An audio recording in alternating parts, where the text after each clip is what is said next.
약 100% 정도 되죠? 예, 그래서 우리가 IMF 때는 가계부채가 작았기 때문에 기업이 그렇게 무너져도 어느 정도 이게 버텨주는 그런 힘이 있었는데 금모으기 운동 같은 거 했었죠. 지금은 조마조마한 게 이 기업이든 가게든 너무 많은 부채인데 이게 어느 한 군데에서 삐걱해버리면 이거를 받쳐줄 만한 힘이 없다는 거죠.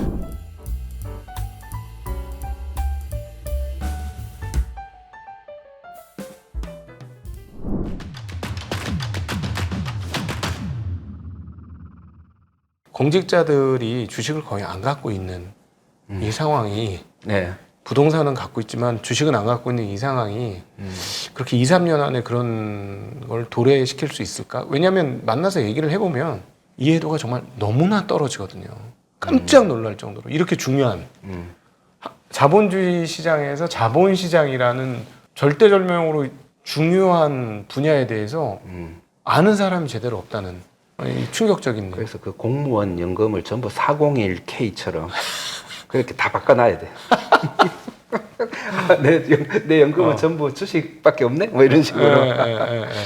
그러면 아마 국민연금도 이제 한국 시장 줄이고 해외 주식 투자한다는 얘기는 안 하겠네요. 공무원들의 퇴직금이 주식을 사게 되면 공무원들이 어떤 수를 써서라도 주식을 올리려고 하지 않겠습니까? 네, 그렇겠죠. 네, 지금 부동산 가격이 그 떨어지지 않는 가장 저는 강력한 요소 중에 하나가 정책 자금이 계속해서 그 시장으로 빨려 들어가기 때문에 그 정책 자금이 상당히 그 이렇게 버팀목 역할을 하는 거 아니냐. 그리고 어떤 컨센, 그러니까 부동산 가격이 절대 떨어뜨리면 안 된다는 이런 강력한 컨센이 있는데 그 컨센이 사실상 자기 이익과 공익이 같이 붙는 거죠. 이 공무원들 입장에선 나도 내 재산 하나 딱 갖고 있는 게 집 한 채인데 집값이 떨어지면 안 되지. 그리고 정책적으로도 그래 나라적으로도 집값이 떨어지면 이거 큰 문제가 생길 수 있으니까 이게 이제 부합하면서 그런 정책들이 나온 게 아닌가 그런 생각 많이 들거든요. 꽤 오래 전에 처음에 제가 부동산이 그 자본시장 코리아 디스카운트 이유 중에 큰 요인이다라고 했을 때는 그렇게 크게 그 동의하지 않는 듯 하셨다가 요즘은 완전 저보다 더 그쪽으로 생각이 많으시더라고요. 왜냐면 제가 직접 봤거든요. 공무원들이 왜 주식을 못 사는지를 실제로 봤어요. 그러니까 3천만 원 이상 주식을 사면 다 보고를 해야 돼요. 인사혁신처가 이런 데 다 보고를 해야 되는 거니까 이러면 살 리가 없다. 살 턱이 없다. 더 높은 관료가 되면 백지신탁해야 되고 그렇게 되는 거고 뭐 예를 들어서 이런 거예요. 우리가 주식시장 안에서도 리츠를 사면 그 분리가세 해줘요. 배당. 법이 또 그렇게 돼 있어요. 리츠라는 게 회사인데 부동산 펀드인데 부동산 투자하는 펀드잖아요. 그런 거는 세제 혜택을 막 줘요. 왜 그렇게 만드는지 모르겠어요. 다른 우리가 반도체 만들고 자동차 만들고 중소기업들도 좀 그렇게 해줘야 돼. 오히려 그런 쪽에 그런 걸 해줘야 된다고 생각을 하거든요. 그런데 뭐 그런 것 자체도 보면 너무 부동산을 위해서 많은 규정들이 만들어져 있다. 뭐 그런 생각을 하게 되죠. 아슬아슬 사람입니다. 저희가 보기에는 옆에서 부동산을 좀 위태위태하다는 느낌 안 드십니까? 부동산요? 네. 그렇죠. 이 사실은 어떤 효용 대비한 그 매매 가치 가격이 넘어갈 때 그게 이제 버블이라고 하잖아요. 그 버블의 과정에서 마지막 순간하고 지금 굉장히 닮아 있어요. 우리 주식시장에서 보는 버블 단계와 우리가 주식시장에서 여러 번 경험했던 어떤 버블이 나타났을 때의 현상과 부동산 쪽에서 지금 가격 흐름의 현상이 조금 유사하다는 말씀이시죠? 주식보다는 채권에 가깝죠. 제가 그렇죠. 채권을 많이 했잖아요. 그러니까 뭐냐 부동산 시장의 가격의 형성은 장외 시장에서 형성되는 거기 때문에 그러네요. 오히려 주식 시장은 정직해요. 정직하게 이렇게 보여지는데 거래도 많고. 그런데 장외 시장에서의 마지막 부분 채권 시장, 채권 장외 시장. 채권 장외 시장과 부동산 장외 시장이니까 좀 약간 유사한 점이 있죠. 근데 그 마지막 버블의 끝에는 항상 보면 억지로 만드는 가격들이 많이 보여요. 눈에. 그게 보이고 예를 들어서 예전에 뭐 요즘은 뭐 그렇지 않겠지만은 만약에 이제 내가 은행이에요. 은행인데 은행 채권의 가격을 높이고 싶어. 그러면 막 말도 안 되는 비싼 가격으로 막 채권을 발행해요. 근데 그게 시장에서 소화가 돼. 누가 사는 사람이 있어요? 누가 사겠어요? 자기네가. 아니, 다른 은행에서 사요. 아, 수합이구나, 일종의. 그리고 그 은행 거는 우리 은행이 그러니까 사주고. 그 말도 안 되는 가격에 네. 뭐 국채하고도 비슷한 그런 가격으로 뭐 거래가 형성되고 국채 2.5%인데 은행채 2.7% 뭐 이런 식으로 나온다는 말씀이신 거죠. 네. 근데 가격의 특성이 그런 장외 시장에서는 마지막에 갈 때까지 가고는 더 이상 가기가 힘들 때는 그런 억지스러운 그런 이제 좀 매매들이 많이 보이거든요. 네. 그런 보이는데 지금 부동산 시장이 좀 그렇게 보여지는 네. 그런 매매 흐름이 많다. 네네. 저는 그렇게 생각을 하고 있어요. 그래서 네네네. 뭐 요즘은 신경 별로 안 써요. 이제 이미 끝난 거다. 어느 정도 그 마지막 부분을 지금 활활 불태우고 있구나. 그런 느낌이에요. 근데 뭐 그쪽에서 가격이 오르 떨어지고보다 더 중요한 거는 우리들 입장에서는 거기에서 남아있는 채권은 즉 부채, 즉 은행 대출은 어떻게 할 것이냐. 그거는 가장 좋은 게 그 소프트 랜딩 하는 거죠. 네. 그걸 급격하게 너무 빨리 줄여 나가는 것보다 조금씩 줄여지고 줄이면서 우리 GDP는 올라가는. 그래서 GDP 대비 하여튼 80%까지 수준까지 이렇게 낮추는 거. 그거를 1년 만에 하자 이런 게 아니고 네. 적어도 한 4, 5년에 걸쳐서 그렇게 가는 방향으로 가게 네. 그렇게 해야 된다고 생각하고 지난번에 그래서 한번 한문도 선생님 모셨을 때 네. 제가 미국에서 금융 위기가 터지고 나서 그 부채 그 가계 부채가 그 GDP의 100%에서 80%로 오바마 때 낮췄거든요. 한 네. 4, 5년 만에. 네. 그래서 그런 방법들도 좀 많이 연구를 하고 어떤 식으로 그렇게 가계부채를 빨리 끄떡였는지 네. 그런 것도 좀 보고 해야 되지 않을까 네. 생각합니다. GDP가 뭐 매년 한 3에서 4%씩 올라가면 집값이 떨어지지 않더라도 한 4년 정도만 지나면 상당 부분 해소가 되는 거니까. 네네. 네. 왜냐면 체력이 더 좋아진 거니까 우리가. GDP는 오르지만은 가계부채는 증가하지 않는 네. 그런 식으로 이렇게 하면 되지 않을까 싶은데요. 네. 최저임금을 올려서 임금을 올리는 방법. 임금을 올리면 그러면 인플레가 조금씩 올라가면서 예. 그러면 부동산 가격은 멈춰 있는데 네. 임금이 조금 올라가면 아무래도 인플레이션이 뭐 한 2% 중반 이상, 뭐 3% 이상 뭐 이렇게 유지가 되면 그것도 이제 부채 문제 해결할 수 있는 방법이 아닐까. 그 굉장히 임금 자체를 높이면서 네. 그게 사실은 소득을 높이는 거기 때문에 네. 그 최저임금을 계속 그런데 또 보면 우리나라 부채의 상당 부분은 상위 20%가 다 부채의 상당 부분을 가지고 있어요. 네. 그러니까 최저임금은 어떻게 보면 그 상위 20%하고는 그렇게 상관이 없다. 관련이 있는 건 아니죠. 그래서 상위 20%에 아니면 뭐 상위 3, 40%이 수준에 있는 사람들의 그 소득이 올라가야 되는 거고 그거는 저는 뭐 최저임금을 올려서 유효 수요를 높이는 그런 정책 케인즈주의자니까 당연히 뭐 그런 쪽엔 찬성을 하는데 찬성을 하지만은 지금 이 가계부채 문제는 그런 최저임금보다는 그 상위 소득자들의 그 소득이 높아져야 되기 때문에 뭐 그런 정책으로 하기가 어려운 거죠. 네. 경제 상황이 좋아져야 되는 거기 때문에. 네. 경제 전체가 좋아져야 되고 네. 그러면 이제 결국은 대출을 자연스럽게 더 이상 늘리지 않는 방법 그것도 해결할 수 있는 좋은 방법이 되겠네요. 대출 그렇죠. 대출을 지금 요즘 컨트롤 좀 많이 하고 있는 것 같고 네. 뭐 항상 얘기하듯이 전세 대출 같은 거는 좀 고통이 따르더라도 그런 거는 계속 줄이면서 네. 더 확대되지 않게 그렇게 해야 될 것 같고요. 예. 그러니까 사실 경제 전체로 보면은 지금 자영업자가 역대 최악의 상황들을 지금 겪고 있다. 뭐 코로나만 견디면 우리 될 줄 알았는데 더 큰 게 왔다. 뭐 이게 지금 이런 상황이니까 결국 뭐 따지고 보면 자영업자가 벌어들일 이익을 은행이 다 벌은 거 아닌가. 그렇죠. 이미 지금 우리가 지금 뭐 우려하고 있는 거 있잖아요. 가계대출 때문에 앞으로 경제가 어려워질 것 같아. 가계대출 때문에 뭐 어쩔 거야. 사실은 이게 미래가 아니에요. 네. 지금 현재가 이미 벌어진 가계부채 문제 때문에 지금 생기고 있는 거예요. 네. 가계부채가 이렇게 GDP 대비해서 너무 많은 상황에 왔을 때는 둘 중에 하나예요. 보통 보면 자본주의는 이렇게 상승과 약간의 조정 이렇게 굴곡을 이루면서 이제 그렇게 발전을 하잖아요. 네. 발전을 하는데 어느 나라든 그 민간 부채가 너무 많을 때는 이게 상승과 하락할 때 하락의 기간이 너무 길어지거나 아니면 위기가 발생하거나 그렇게 될 수밖에 없거든요. 그런데 이미 지금 과거에 너무 많아진 가계 부채 때문에 네. 지금 유효 수요가 너무 줄어들어 있고요. 그렇기 때문에 중소상공인들이 어려운 거는 결국 그 이유가 지금 상당 부분 있다. 네. 여기에서 더 가계 부채가 늘어나면 더 어려울 수밖에 없는 거죠. 그러니까 이자, 순이자 이익이 뭐 큰 은행 같은 경우는 1년에 만 20조씩 지금 벌고 있으니까. 네. 그리고 합치면 50조가 넘는 돈이니까. 네.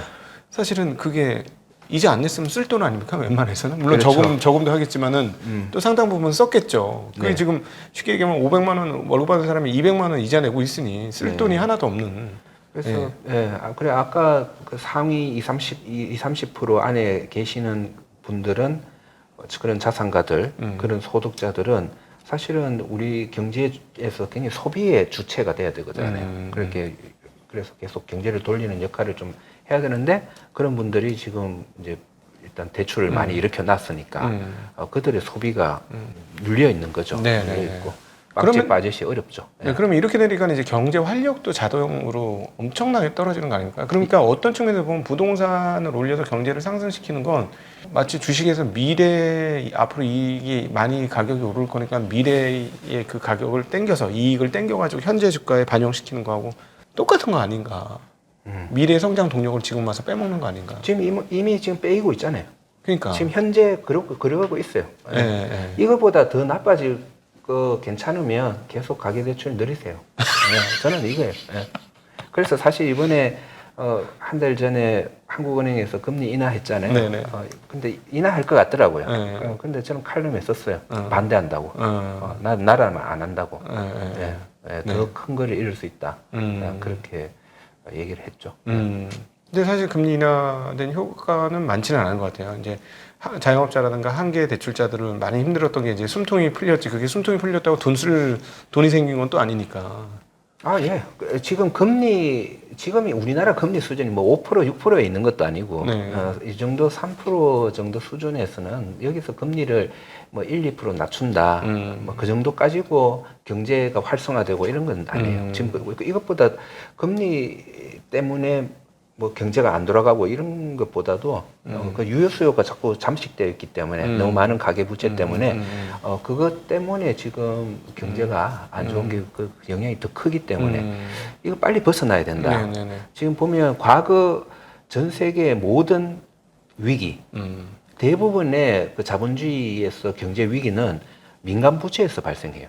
뭐 가장 대표적인 게 대공황이 있고요. 네. 대공황 발생할 때 미국이 국가 부채가 많았나요?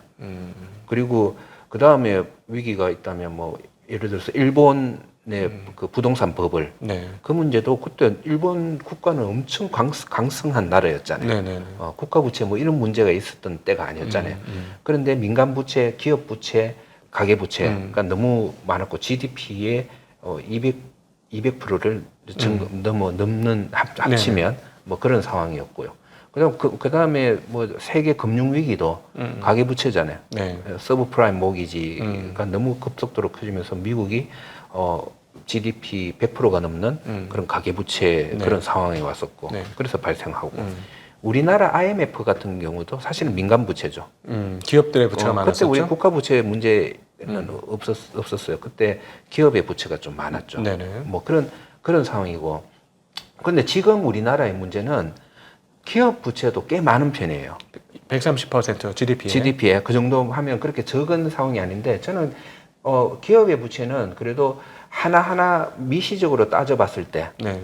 기업 하나하나를 따져봤을 때 아직 그게 큰 문제가 된다고는 생각하는 그건 아닌데 문제는 이것도 많은데 가계부채도 많은 거예요. 약 100% 정도 되죠. 예. 그래서 우리가 IMF 때는 가계부채가 작았기 때문에 기업이 그렇게 무너져도 어느 정도 이게 버텨주는 그런 힘이 있었는데 금모으기 운동 같은 거 했었죠. 지금은 조마조마한 게 이 기업이든 가게든 너무 많은 부채인데 이게 어느 한 군데에서 삐걱해버리면 이거를 받쳐줄 만한 힘이 없다는 거죠. 사실은 예. 기업들은 그럼에도 불구하고 한국의 대형 기업들은 대체적으로 현금 보유량도 상당히 많고 체력도 좋아서 네. 문제가 없을 것 같은데 그런데 기업은, 그런데 130%는 문제 없다고 생각했는데 따지고 보니까 최근에 기업 부채가 많이 올라간 게 부동산 관련이 있더라고요. 부동산? 기업 부동산. 뭐 기업들 부동산 또 사나? 아니 그게 아니고 예. 부동산으로 기업을 하는. 그런 쪽에서 늘어난 네. 부채라는 거죠. 네, 그게 부채 상승 그렇죠. 뭐 부동산 비중이 PF도 예, 어떻게 그렇죠. 보면 그것도 기업 부채로 잡힐 수 있겠네요. 그렇죠. 예. 저 PF 같은 경우는 지금 뭐 정확하게 얼마 정도인지 정확하게 나오지는 않습니다만 뭐 300조는 훨씬 넘는다. 뭐 이런 얘기가 나오니까. 그러니까 나도 좀 의아하게 생각한 게 지금 하나하나의 기업을 보면 지금처럼 기업들이 건전한 때가 없는데 네, 왜 이렇게 기업 부채가 많지? 네. 그랬는데 이제 부동산 관련 네. 부채가 많다는 거죠. 예를 들어 PF가 300조라면 뭐 예. 다른 거 관련된 부채도 꽤 많을 거 아닙니까? 그런데 우리나라 2,400조니까 만약에 300조가 맞다면 PF 관련만 10%가 넘는 거죠. 기업 부채. 그러면 전부 지금 우리나라 부채는 부동산 관련 부채네. 아니 뭐 일반적인 전부는 그냥 아니지만 상당 부분이 예. 꽤 많다는 거죠. 즉 가계는 뭐 상당 부분이 뭐 부동산 부채가 될 것이고. 예. 근데 이게 제일 안타까운 게 너무나 우리가 여러 번 얘기했습니다만 이렇게 되면 경제 활성화율이 자본시장에 돈이 있는 거하고는 정반대의 일이 벌어지는 거죠. 예. 아니 그러니까 자본시장에 돈이 있는 거에 비해서는 너무 많은 돈이 부동산에 예, 가 있으면 경제 활성화율에 봐서는 거꾸로 가는 거잖아요. 그럼 미국하고 완벽하게 반대 포지션에 지금 한국이 있는 거잖아요. 네, 했고 모든 그 예전에 그 경제학자 중에서 그 리카르도가 그랬잖아요. 그 토지 노동 자본 중에서 토지의 이익이 다른 두 노동과 자본 그쪽의 이익을 뺏어간다. 그래서 전혀 경제에 좋지 않다. 아, 흡혈귀 같은 거네. 예, 그런 얘기를 했었고 그 이후에 다른 경제학자들도 다 거기에 동의를 다 했었고요. 예. 네. 사실은 미국이 활성화된 것은 리먼 사태를 빨리 끝내기도 했습니다만 그 이후에 주식시장 활성화를 통해서 경제 활성화를 도모했기 때문에 미국 경제가 이렇게 여러 상황들 가운데서도 뭔가 세계 경제 헤게몬을 쥐고 있는 거고 그거를 본 중국이 이제 미국을 따라하려고 하는 것 같아요. 그렇죠. 예, 중국도 약간 부동산 인위적으로 부동산을 꺼뜨린 이유가 우리 충분히 그럴 수 있다고 부동산을 생각하고 꺼뜨리고 있죠. 지금 꺼뜨린 이후에 굉장히 강력하게 주식을 부양하려고 엄청나게 그 신경을 쓰고 있는 그런 중입니다. 중국이 어쩌면 사실 요즘 뭐 경기가 별로 안 좋고 이제 뭐 중국도 침체 단계다 뭐 이런 얘기도 아마 많이 있을 것 같아요. 있는데 저는 하나는 그 몇 년 전만 해도 중국의 부동산 문제 때문에 중국이 골로 언제 가지? 네. 부동산 저거 거품 터지면서 한번 박살이 날 것 같은데 이런 생각이 있었잖아요. 지금 박살 났죠. 그러니까 지금은 약간 그렇게 인위적으로 박살을 내면서 침체에 대한 그러니까 경제 순환에서의 그 약간 침체 국면 네. 이거에 대한 우려는 있지만은 위기로 이게 한번 박살 날 가능성은 그렇게 크게 없을 것 같다. 그렇게 미리 손을 좀 봤기 때문에 뭐 그런 거는 있는 것 같아요. 네. 그렇죠. 다 알고 당하는 경우는 그러면 없겠죠. 장기적으로 이제 중국은 뭐 잘 구조조정을 잘 뭐 그래도 어느 정도 한 거죠. 뭐. 근데 그럼에도 불구하고 이제 부동산이 GDP 대비 너무 크더라고요. 여전히. 아직도. 한 17조 달러 정도의 GDP인데 50조 달러, 60조 달러 얘기가 나오고 있습니다. 부동산 가격 총액이. 근데 이제 이게 약 대략 한 30% 정도 빠진 것 같거든요. 부동산의 그냥 자산 가치가 그렇다는 건가요? 예, 맞죠? 부동산 총자산이 근데 정확하진 않죠. 정확하진 않는데. 아니요, 근데 아마 그거는 그렇게 크다고 보기 어려울 거예요. 왜냐하면 GDP 개념과 자산 개념으로 따지면 우리나라도 GDP가 뭐 얼마인가요? 2,400조잖아요. 네. 우리나라는 그 부동산 가치가 1경이 넘을걸요? 1경이 넘을 거예요. 예. 그 왜냐하면 그리고 정상적인 나라라면 1경까지는 아니라도 GDP의 한 두세 배, 세 배 정도까지는 뭐 정상적인 나라도 그 정도 비교해 보면 되기 때문에 그게 뭐 가계 부채가 뭐 GDP의 몇 프로 이런 거는 비교할 때 뭐 너무 많으면 안 되지만은 보통 그 부동산 자산의 가치 부동산 전체 그건 자산 개념이잖아요. 이거 부채 개념이 아니고 네. 자산 개념이니까. 자산 개념은 GDP 한 몇 배 정도 되는 게 막 일반적일 것 같은데요. 모든 나라가. 예. 매년에 GDP는 매년 발생하는 거고 자산이라는 건 쌓아놓고 있는 있는 거고. 예. 우리나라의 전체 국부 음. 자산이 한 1경 7, 8천조 될 것 같아요. 네. 그 중에서 한 75%가 부동산이니까 네. 우리는 1경이 좀 넘는 거죠. 네네. 그러면 GDP의 한 5배, 대여섯 배 이상은 되는 뭐 네. 그런 상황이네요. 예. 그러니까 결국은 이제 국가의 총부에서 그 부가 어디에 있느냐가 그 국가의 활동성의 어떤 지표가 되겠네요. 굉장히 큰 영향을 주죠. 예. 큰 그러니까 영향. 예. 그 총자본이 어디에 포진됐느냐에 따라서 결국은 돈이 많이 포진된 곳에서 거기에서의 활동성을 만들어내는 거니까. 그러니까 이게 막 예를 들어서 기업 시장으로 많이 들어갔다. 그러니까 우리가 뭐 한 2경 가까이 되는 총 자산 중에 1경이 기업에 들어가 있다. 네. 이러면 뭐 기업이 엄청나게 지금보다 뭐 몇 배는 더 많게 움직이는 네. 그런 개념이 될 거고. 그렇죠. 예. 좀 반대로 이제 부동산이 1경이다 이러면 아니 좀 작게 해서 5천조다 이러면은 부동산 가격이 지금보다 한 3분의 1 토막 나는 그런 개념이 되는 그런 거겠네요. 그렇죠? 토지의 토지의 자산이 집중화된다는 거, 토지의 가치가 뭐 이렇게 커지고 거기에 집중화된다는 거는 산업화의 반대 말이죠. 그게 예를 들어서 아시아에서 토지 개혁을 한 나라가 세 나라가 있어요. 네. 그 나라 먼저 한국, 북한, 대만인가? 북한과 중국은 좀 애매해요. 네. 그걸 완전 국유화의 개념은 일단 좀 제외할게요. 아, 네네. 국유화 개념은 제외하고 네. 그 토지 개혁의 정의를 토지를 싼 가격에 전부 회수하고 나서 네. 다시 싼 가격으로 다시 나눠주는 식의 토지 개혁이 있었던 나라가 네. 아시아의 한국 음. 그리고 대만 네. 그리고 일본. 음. 일본은 그때 메가드가 그때 음. 주도해서 그렇게 했고요. 그래서 그 세 나라가 아시아에서 유일하게 산업화를 할 수 있었던 게 저는 그게 굉장히 큰 의미가 그냥 크다 생각하죠. 토지 개혁을 통해서 국가의 총자산이 토지의 가격보다 다른 쪽으로 이동할 수 있는 공간을 토지 개혁을 통해서 만들었기 때문에 네. 산업화가 훨씬 더 다른 나라에 비해서 진전을 크게 이루었다. 그렇죠. 그리고 네. 토지가 많이 여러 사람한테 배분되니까 그게 또 효율성이 굉장히 하게 되는 거죠. 네.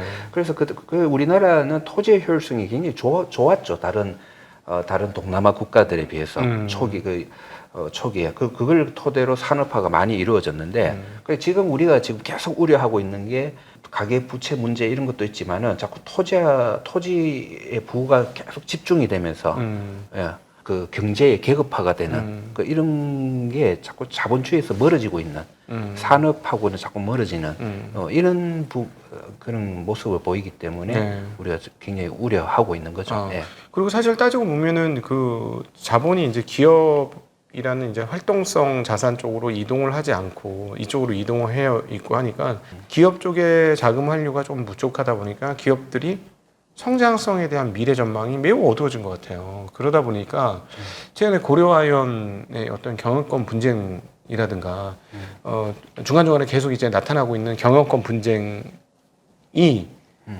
갖고 있는 재산 이제 미래는 잘 모르겠고 그러니까 이 지금 쌓아놓은 이 많은 재산을 빨리 챙겨야 돼.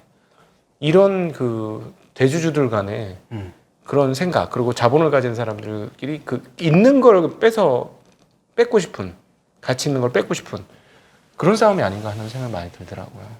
기업이 오래되면 약간 그런 쪽으로 바뀌는 것 같아요.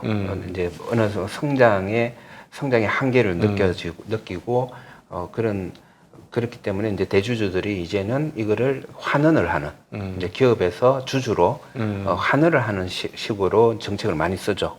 많이 쓰는데 저는 우리 기업들의 문제가 뭔가 하면 삼성전자가 우리나라 최고의 기업이 된 지 몇 년이 됐나요, 지금? 지금 거의 한 30년 됐어요. 40년 되죠. 네, 왜냐면 IMF 이전 90년, 80년대 중반부터 예. 반도체로 이렇게 뜨기 시작한 거니까 예. 거의 뭐 한 40년 가까이 되네요. 예. 근데 미국 같은 경우는 30, 40년 전에 최고의 기업들이 지금은 잘 안 보이는 것도 많아요. 지금 제가 그걸 네. 한번 뽑아봤거든요. 네. 86년도 기준으로 지금 탑 10에 들어가 있는 지금 탑 10이 86년도에 탑 10이었던 기업은 없습니다. 없어요. 예. 96년도는 있어요. 96년도에 마이크로소프트? 그거 하나 정도. 요거는 있겠다. 있어요. 지금의 탑 10 중에서. 예. 그렇죠. 그때는 막 86년도 이럴 때는 막 정유 회사들이 탑 10에 들어가고 그랬었죠.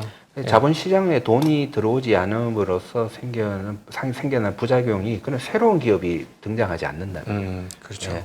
우리나라도 어떻게 어느 정도까지는 괜찮았어요. 그 자본시장으로 돈이 어느 정도 갔었고, 그래서 어느 기업들까지 생겼냐면 네이버라든지 카카오라는 기업은 어떻게 보면 제대로 자본시장에 돈이 들어가는 흐름이 있었기 때문에 네. 그런 게 또 가능한 거였거든요. 네네. 근데 그걸 마지막으로 해서 이제 어느 순간 새로운 기업으로 돈이 가서 새로운 도전을 하는 그런 쪽의 모습이 안 보여지고 있어요. 네. 새로운 기업들이 지금 잘 안 보이잖아요. 이건 굉장히 큰 문제라고 봐요. 네. 그러니까 기업들 쪽에서 새로 신생으로 뭐 예를 들자면 카카오라든가 네이버라든가 이렇게 해서 크게 성공해서 크게 부자가 되는 그런 결과치가 안 나오니까 학생들이 전부 의대만 가지 않습니까? 그렇죠. 사실은 의사 되는 것보다는 기업에서 돈 버는 제자들 게 중에서도 무슨 창업을 하겠다 뭐 이런 학생들은 거의 없죠.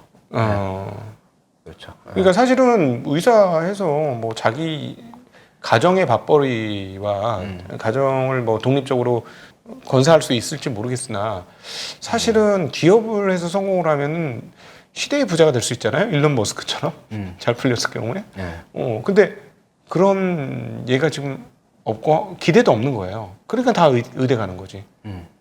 저는 이해가 안 되는 거예요. 왜 의대 가지? 이 기업 시장에서 잘 풀리면 훨씬 비교할 수 없을 정도로 큰 부자가 되는데 예를 들어 뭐 정주영, 이병철, 뭐 지금 없지만은 김우중 뭐 이런 분들이 사실은 무일푼에서 시작해가지고 이병철은 좀 다르지만 정주영이나 뭐 김우중 같은 분들은 무일푼에서 시작해서 한국 최고의 재벌이 된 그런 과정이니까 그런 어떤 역동성이 지금 완전히 너무 없어지고 그래도 너무 늙어버렸다. 조로가 됐다. 네, 조로가 됐다. 뭐 이런 너무 안타까운 것 같아요. 그런 부분은. 네. 돈이 들어오면 다시 젊어질까요? 자본시장에 대한 기대나 뭐 기업에 대한 기대가 없으면 뭐 다른 우리 그 후진 동남아 국가에 비해서 달라지는 게 없는 거죠. 네. 자꾸 새로운 기업에 돈을 쏟아 부어 줄 수 있는 그런 플랫폼이 필요하고 그런 플랫폼을 통해서 기업이 성장하고 싸우고 뭐 그렇게 해서 또 커지고 뭐 물론 실패하는 기업도 있을 수 있고 그런 게 역동적으로 이제 계속 일어나야 되는데 그게 전제 조건은 자본시장의 돈이 지금 우리나라 부동산에 있는 돈 정도 그 정도는 자본시장으로 들어가 있으면 네. 아마 가능하지 않을까 뭐 그런 생각합니다. 네. 저희가 또 이제 얘기하다 보면 계속 한국 자본시장이 어떻게 발전하고 그러면 이제 나라가 사실은 발전할 수 있는 거니까. 여기서 벗어나지를 못하네 네. 우리 얘기들이. 얘기를 하면 꼭 이쪽으로 돌아간단 말이야. 돈 버는 얘기 좀 할까요? 네. 돈 버는 얘기. 네. 아까 이제 한양증권 네. 이제 얘기가 나왔는데 한양증권은 사실 올해 그 인수 발표가 나서 네. 좀 가격이 한번 급등했잖아요. 급등했죠. 네. 급등해서 저는 한 절반 정도를 매도하게 되더라고요. 네네. 당연히 이제 가치 투자니까 얼마 이상부터는 매도하기 시작하는 네. 그런 룰이 있고 그래서 그 룰대로 했더니 한 반 정도 팔았는데 다시 떨어져서 네네. 지금은 또 하락을 해서 이제는 또 사도 되는데 제가 보니까 이렇게 과거부터 이렇게 움직여 보는 거 보니까 이런 그 금융주 같은 경우는 그 PBR, 네. PBR이 한 0.3대에서는 주로 매수를 해요. 네. 매수를 하게 되고 그 PBR이 0.5 정도에서는 또 매도를 하는 그런 패턴이 좀 있더라고요. 네네. 저는 이제 계산으로 한다고 했는데 나중에 지나고 나서 그 PBR을 보고 하니까 뭐 그렇게 되는데 그 요 주식은 그래서 뭐 올해 같은 경우는 좀 재미를 본 네네. 셈인데 어떻게 보면 저한테는 반려 주식 같은 개념이에요. 그래서 제가 지금 그 주식 투자 교과서라는 네. 그 책을 절판시켜 놓고 있어요. 네네. 그 절판시켜 놓은 이유가 내년도에 개정판을 쓰기 위해서. 근데 책 금방 샀는데 개정판 나오면 열받잖아요. 그래서 한 그렇게 중간에 막아놓고 이제 내년에 다시 개정판 준비하고 있는데 거기에 새로 쓸 그 개념으로 반려주식이라는 개념을 좀 넣어볼까 해요. 네네. 그 각도기님은 반려주식 같은 거 있으세요? 내가 아주 오랫동안 계속 지켜보면서 어떨 때는 팔기도 하고 네네. 어떨 때는 사기도 하고 그렇지만 계속 꾸준히 유지하는 저는 조금밖에 없습니다. 그런 주식이 조금밖에 없는데 네. 이제 점점 이제 올해 한 해를 지나면서 퀄러티 주식에 대해서 굉장히 고민을 많이 하고 있어요. 퀄러티 주식. 예, 퀄러티가 좋은 주식. 근데 한국에서 퀄러티가 좋은 거는 우리 누누이 우리 서윤식 교수님이 말씀하셨던 것처럼 배당을 증가시킬 수 있는 여력이 있는 회사. 앞으로 배당이 네. 증가할 걸로 예상되는 네네네. 회사. 예. 예, 그런 회사들이 가장 강력한 퀄러티 주식들이다라고 보고 그쪽에 대한 편입 비중을 계속 늘리고는 있습니다. 네. 그래서 그럼 그 퀄리티 주식을 밀고 나가면 저는 반려 주식을 밀고 나갈게요. 근데 거의 비슷한 개념. 한국에서는 아직 그게 되게 비슷한 개념인 것 같아요. 왜냐면은 그 배당을 꾸준히 잘 줄 수 있는 회사는 상당히 그 자본 체력이 좋은 회사니까 퀄리티가 되게 좋은 회사인 거죠. 대체적으로. 근데 이제 이익과 매출 성장까지 이어질 수 있느냐까지가 이제 붙느냐 마느냐인데 사실은 한국에서는 안전성을 생각하면 배당이 꾸준한 게 안정성에 있어서는 훨씬 더 중요한 것 같아요. 퀄리티에서는 안정성도 굉장히 중요한 것 같거든요. 그렇죠. 근데 이제 반려 주식의 개념은 또 배당하고 이런 거 이제 저 같은 경우는 배당도 꾸준하고 뭐 그런 것들이 주요한 그 요인인데 네. 이유인데 꼭 배당을 많이 주는 건 아니라도 어떻게 어떤 한 투자자는 반려 주식 같은 거 하나 키울 필요가 있다. 네. 이런 생각을 요즘 좀 해요. 뭔가 하면 그 개념은 뭐냐 하면 내가 이거 나만큼 이 주식에 대해서 잘하는 사람이 없어 할 정도로 굉장히 그 주식을 집중적으로 그 탐구하고 네.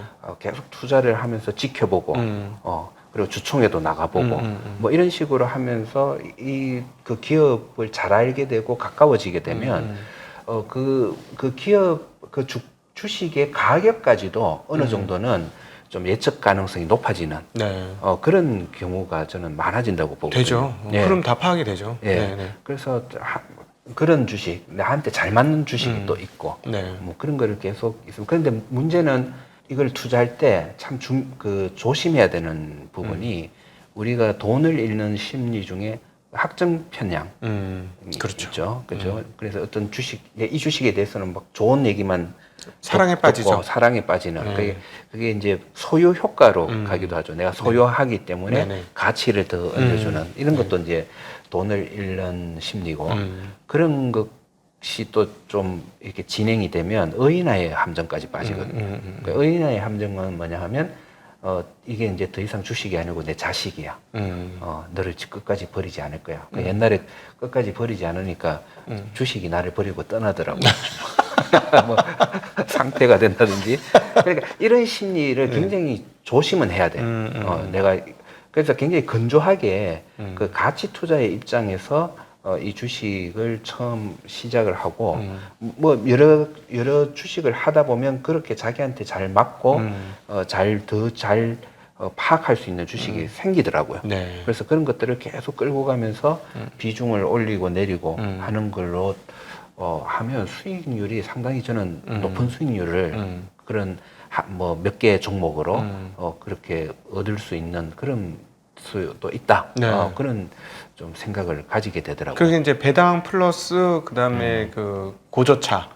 고저차. 가 나오는 거니까 네. 사실은 극대화되는 거죠. 네. 예. 근데 그 되게 안정적이라는 장점이 있겠네요. 안정적이고 내가 누구보다도 이 주식을 잘 아니까 남들이 잘못 생각하고 있을 때를 잘 기회를 얻을 수 있더라고요. 그러네요. 예를 들면 제가 이제 한양증권 같은 경우는 2012년도에 아마 처음 제가 이제 사기 시작했을 거예요. 네. 그러니까 제가 우리 전문가들이 운영업계에 있으면서 이제 상장 주식도 투자 가능하게 법규가 바뀐 이후에 처음으로 사게 된 주식이었는데 그때 뭐 여러 가지 요인을 고려하고 계산도 해보고 그렇게 했었는데 한 12년부터 17년까지 잠깐 그러니까 계속 한 6, 7천 원 네. 그 정도 가격에서 그냥 계속 저는 모을 뿐이었어요. 배당 한 5% 정도 받으면서 네네. 계속 모으면서 있다가 잠깐 뭐 한 10,000원 올라가면 아까처럼 PBR이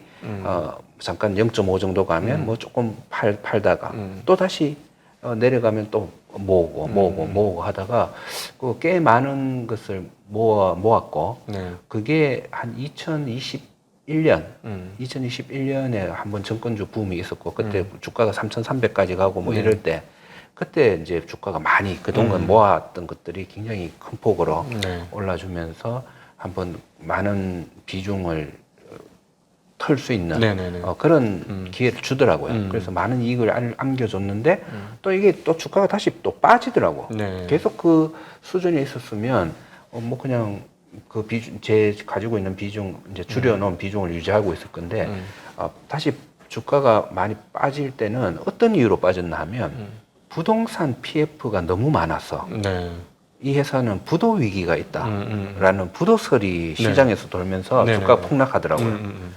이 회사를 너무 잘 알아요. 네, 그렇죠. 그 네. 10년을 더 지켜봤던 회사니까요. 그러니까 지켜봤으니까. 그리고 바로 한 2년 전에 주주총회에 나와가지고 그 주주총회에서 부동산 PF에 대한 그 위험을 굉장히 지적을 하고 네.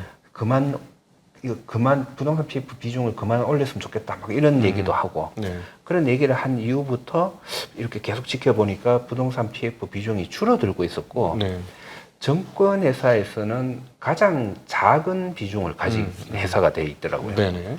그래서 저는 이게 부동산 PF 문제가 별로 없는 걸 알고 있는데 시장은 부도난다. 네, 오해를 한 거죠. 부도설이 나면서 주가가 폭락하는 거예요. 네네. 그러니까 그런 경우는 저한테는 엄청난 또 기회가 되는 거죠. 네. 그래서 다시 주가가 뭐 2만 원 하던 주식이 8천 원까지 가고 네. 그러면 저는 다시 매수를 하고 예. 또 그게 또 이번에 또 올라가니까 저는 또 계산대로 뭐 얼마 이상부터는 팔기 시작을 하고 네. 뭐 이런 식으로 가니까 한 주식을 잘 알면 그 주식의 흐름에 대해서 잘 대응을 할 수가 있고 그러네요. 거기에서 이제 수익을 많이 얻을 수 있는 네. 그런 게 생기더라고요. 네. 아, 이거 개인 투자자가 네. 할 수 있는 너무나 좋은 방법인데 흥분해서 고점에만 안 들어가면 딱 좋은데 네네. 흥분해서 다 좋아 보여서 고점에 들어가는 것만 피하면 되겠네요. 네. 그렇죠. 그래서 그런데 많은 사람들이 아마 초기에 한 몇 년 기다리는 그걸 잘 못할 것 같아요. 못하죠. 네. 왜냐면 고점에 잡으니까. 그걸 하셔야 돼요. 네. 그래서 절대 저는 고점에 올라가는 주식을 타는 네. 그 행위는 정말 너무 위험한 네. 행위고 네. 그 이미 나를 지나간 거다. 나한테는 저는 이미 올라가기 시작한 주식은 안 쳐다보는 게 떠난 버스인데 문제는 어. 뭐냐면 여기가 고속터미널이거든요. 차는 끝도 없이 있어요. 그렇죠. 네. 예, 맞아요. 차- 굉장히 좋은 비유다. 네. 네. 차가 끝도 없는데 그 떠난 거 그리워할 필요가 없습니다. 다음 거 타면 되지. 네, 맞습니다. 그래서 뭐 그런 식으로 투자를 하면 좋을 것 같다. 그런 생각을 했습니다. 그 회사가 정말 잘못되지 않고 아니면 너무나 비싼 밸류에이션에 사지 않았으면 다음 사이클까지 견디는 것도 방법이네요. 그러면. 그렇죠. 네. 그렇게 기다리는 거고 그리고 종목이 한두 종목이 있는 게 아니고 그 여러 수많은 종목 중에서 또 보면 뭐 적정한 가격을 가진 매수하기 좋은 그런 가격에 와 있는 주식들도 네. 찾아보면 또 있으니까 네, 예, 뭐 그렇죠. 그렇게 할 수 있는 거고. 대부분이 뜨거울 때 사서 차가울 때 파는 것 같아요. 차가울 때 사서 뜨거울 때 팔아야 되는데. 맞아요. 그거 굉장히 중요하죠. 예. 근데 차가우면 죽었다고 생각하고 뜨거우면 살았다고 생각해요. 예. 주가가. 그거 하나 버리면 네. 저는 그거 하나 버리면 절반은 성공한 거다. 네. 투자의 절반은 성공한다. 근데 수많은 사람이 그 얘기를 하잖아요. 네. 뭐 사람 많이 좋아하는 데 가면 뭐 발만 밥 피우고 먹을 거 없다. 뭐 피터 린치도 얘기하고 남들이 탐욕을 느낄 때 나는 공포를 느낀다. 그 워렌 버핏이 얘기하고 네네. 모든 사람들이 다 얘기했는데 잘 그렇게 사람의 심리에 또 그렇게 되지 않는 것 같아요. 인간 예. 본성이니까 예. 예. 뜨거울 때 관심 가고 차가울 때 관심이 없어지는 게 인간 본성이다 보니 모든 자산에도 마찬가지인 것 같아요. 이거는 뭐 원자재든 주식이든 뭐 부동산이든 다 그런 거 아닌가. 근데 오늘 부동산 관련 얘기가 채권하고 비교해서 말씀해 주시니까 정말 많이 와닿네요. 진짜 많이 와닿아요. 아, 맞네. 그렇지. 부동산은 채권에 가깝구나. 주식에 가까운 게 아니구나. 어떤 경우는 제가 채권 시장에 있어 보면 또 스왑이라는 파생 상품 그것도 네. 장외 거래잖아요. 네네네. 이제 그런 것도 거래를 하게 되는데 이런 식이에요. 이제 가격이 100원이잖아요. 네. 100원인데 그날 종가가 120원이 돼요. 막 가격이 올려요. 네. 근데 문제는 뭐냐면 나는 110원에 매도를 내놓고 있어요. 네. 장외 시장에. 근데 그걸 체결을 안 시켜줘. 장내 시장에서 120원 가간다? 장외. 다른 주식이? 그래서 내가 안 갖고 있는 다른 채권이? 그러니까 이 수합은 은행들끼리, 은행들끼리? 금융기관들끼리 이제 거래잖아요. 자기가 갖고 있는 거. 그런데 나는 이게 가격이 막 오르니까 110원에는 내 팔자 하고 물량을 막 내놔요. 120원에 거래되니까? 근데 거래가 안 돼. 음. 근데 종가는 가보면 120원이 돼 있는 거예요.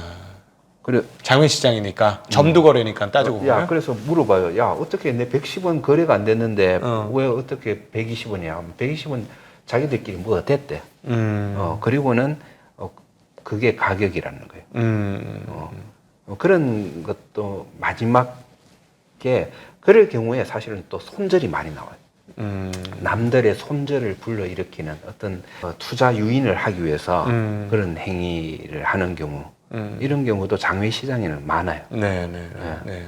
그리고 그런 모습이 부동산 시장에도 좀 간간히 보이고 있죠. 그런 것들이 그런데 좀 많은 분들이 안 휘말렸으면 좋겠다 뭐 그런 생각은 하는데. 네, 알겠습니다. 자, 오늘 오늘 어떻게 하면 한국에서 주주 가치가 올라갈 건지 먼저 이제 가장 선구적으로 우리 주장해 주신 우리 서주식 교수님과 함께 한국에서 주주 가치 제고가 어떻게 이루어질지에 대한 이야기를 들었는데 2, 3년이랍니다. 2, 3년만 기다리시면 쭉쭉 자동으로 올라가는 때가 오니까 지금 한국이 최고로 안 좋다고 하는 때인데 2, 3년 기다리시면 지금의 안 좋은 것들을 다 보상받으실 수 있지 않을까 하는 생각. 저도 그럴 거고요. 저는 그렇게 실천할 거예요. 네. 앞으로 2, 3년 동안도 계속 그때를 위해서 계속 모을 거다. 네. 그렇게 될 거라고 믿고 저도 계속 이제 잘 모아서 버티려고 그렇게 생각 중이고 또 그리고 한국이 잘 나가려면 어떻게 돼야 될까? 국가의 총자산에 어떻게 배치돼야 되는가? 그리고 또 실전에서 어떻게 하면은 투자로 좋은 결과를 얻을 수 있을까에 대한 이야기 같이 나눠봤습니다. 오늘 귀중한 시간 만들어주신 우리 서주식 교수님께 감사드리고요. 그다음 함께해 주신 모든 시청자분들께도 감사 인사드리겠습니다. 인사드립니다. 고맙습니다. 고맙습니다.